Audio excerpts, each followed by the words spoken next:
Login loop error on Jassby Fix. If you've been stuck in a login loop on Jassby where you enter your credentials, tap sign in, and end up right back at the same screen, don't worry, you're not the only one.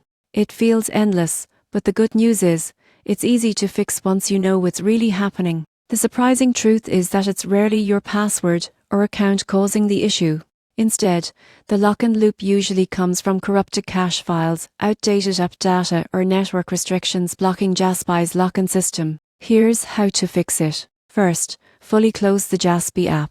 Swipe it away from your recent apps, then reopen it and try again. If that doesn't help, move to clearing your cache. On Android, go to Settings, tap Apps, select Jassby and hit Clear Cache. On iPhone, delete and reinstall the app. That's the fastest way to reset everything. Next, make sure you're using the latest version of Jassby. Open your App Store, search for Jassby, and update it. Many login issues come from older app versions that can't talk properly with the latest servers. If you're signing in through a web browser, clear your cookies and site data. Open your browser settings, go to Privacy or History, and remove saved data for Jassby.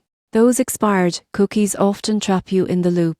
If the problem continues, switch your internet connection. Try logging in using mobile data instead of Wi-Fi, or use another Wi-Fi network. Some routers or firewalls block secure redirects used in Jassby's authentication process. Finally, temporarily disable your password manager or autofill feature.